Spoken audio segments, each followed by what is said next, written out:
hal terpenting dalam membuat bangunan tahan gempa. Untuk mengantisipasi kerusakan akibat gempa, kontraktor perlu membuat bangunan tahan gempa yang sesuai dengan standar keamanan. Masyarakat disarankan memilih konstruksi tahan gempa ketika akan membangun hunian atau bangunan lainnya. Bencana alam memang sulit dihindarkan dan dihentikan, tetapi dampaknya bisa diminimalkan kok. Nah, untuk meminimalkan kerugiannya, salah satu cara yang bisa dilakukan adalah membuat bangunan tahan gempa. Berikut adalah beberapa hal yang perlu diperhatikan saat membuat bangunan tersebut. Pengertian bangunan tahan gempa. Bangunan tahan gempa adalah konstruksi yang bisa merespon gempa dengan sikap bertahan dari keruntuhan dan bersifat fleksibel untuk meredam getaran gempa.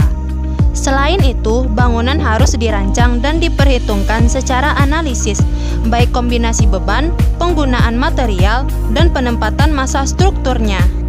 Karakteristik bangunan tahan gempa beserta ciri-ciri fisik konstruksi tahan gempa yaitu harus memiliki struktur sistem penahan gaya dinamik gempa, harus memiliki sistem penahan gempa, dan konfigurasi strukturnya memenuhi standar tahan gempa.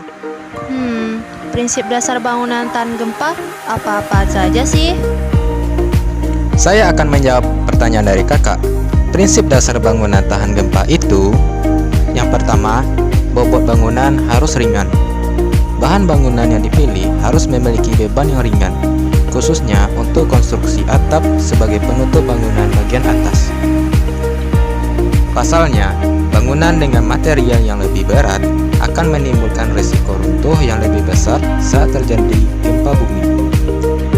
Penggunaan material seperti galvalum untuk atap, bata ringan, baja ringan, dan beton bertulang menjadi pilihan yang tepat untuk membuat konstruksi tahan gempa. Yang kedua, struktur sederhana.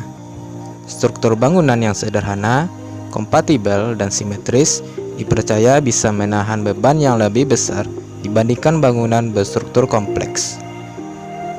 Hal ini menjadi tantangan para arsitek dan desainer bangunan, karena harus mampu menyeimbangkan antara estetika dengan fungsinya sebagai konstruksi tahan gempa.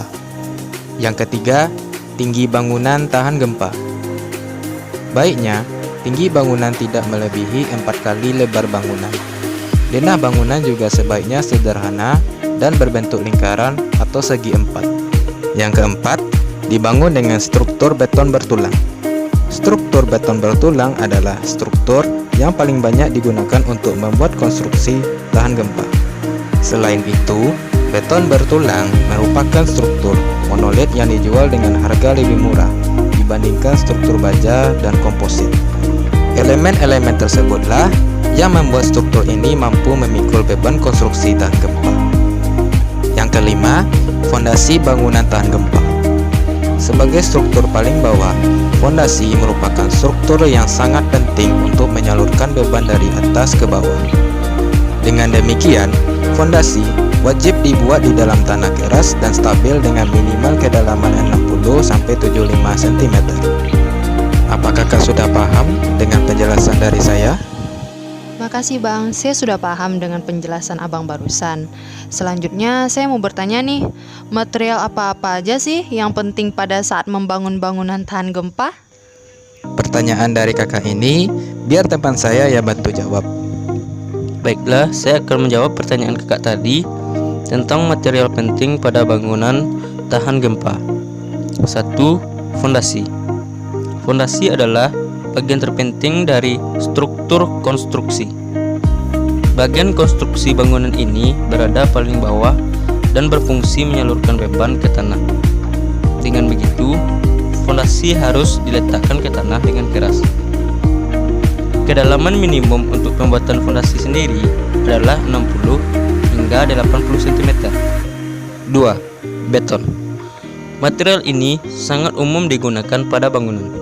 Namun, pada konstruksi tahan gempa, beton harus dibuat kokoh dengan standar baku, sehingga keamanannya lebih terjamin. 3. Beton bertulang. Beton bertulang merupakan bagian penting dalam membuat rumah tahan gempa. Material beton bertulang menjadi primadona konstruksi karena memiliki daya tahan yang sangat baik terhadap air dan juga api. Umumnya, saat terjadi bencana alam, material beton yang padat mampu melindungi tulangan pada beton bertulang, sehingga kerusakan yang hanya akan terjadi pada bagian permukaan saja. Terima kasih Bang atas jawabannya. Akhirnya sekarang saya sudah paham.